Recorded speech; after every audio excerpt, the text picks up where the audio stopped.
Ça roule le plus lentement possible dans le 5e arrondissement de Douala. Quittant du lieu-dit École publique de Daïdo pour le quartier Bonamoussadi, nous choisissons d'emprunter l'axe qui passe par Bipanda Tonnerre. À ce niveau, il nous faut près de 30 minutes pour parcourir moins d'une centaine de mètres.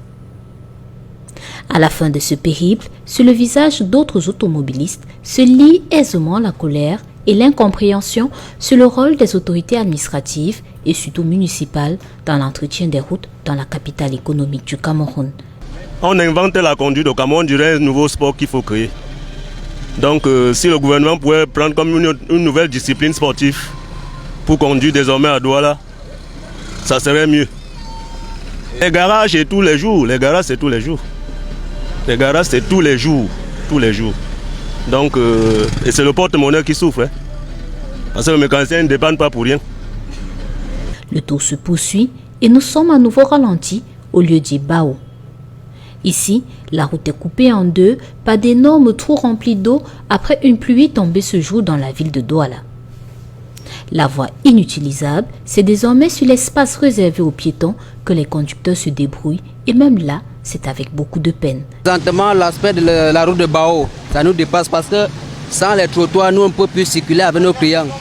Ce n'est que les trottoirs qui nous servent maintenant à transporter nos clients et nous sommes parfois obligés de décharger les clients avant de traverser. Donc vraiment, il faut qu'on nous revoie l'état de la route de Bao. Sans ça, c'est qu'on ne doit pas s'en sortir. Les pneus, ça ne met pas long parce que les routes sont gâtées. Tu entres dans le trou, tu ne connais pas ce qui est dans le trou. Parfois, tu mets le pneu. Quand tu entres dans le trou, ça s'éclate même parfois, tu ne connais pas. Oui. Parce que chaque année, on revient dans les mêmes choses. Les routes sont complètement dégradées. Nos véhicules en souffrent.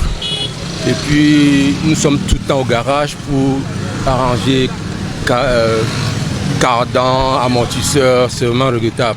Ce n'est pas les moyens qui manquent. Il y a de l'argent dans ce pays, mais c'est un manque de volonté.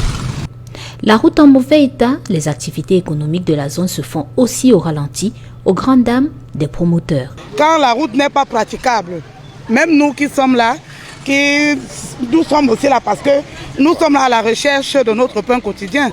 On ne parvient pas à s'en sortir. Franchement, si on pouvait avoir une aide pour la route, franchement, ça devait beaucoup aider la population.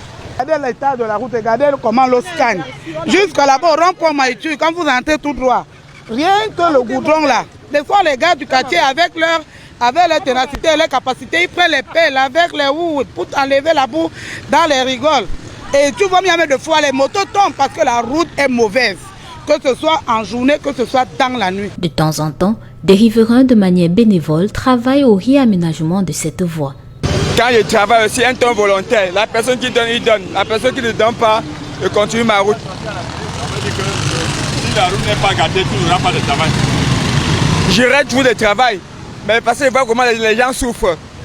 Ça bat que les gens souffrent, les voitures entrent dans les trous. Les gens abattent, les gens souffrent avant qu'ils viennent pour étaler. Parce que c'est cimenté que je ne suis pas ici. Une action qui malheureusement ne tient pas sur le long. À peine le remblai versé, les pluies et le passage des véhicules dégradent à nouveau cette route.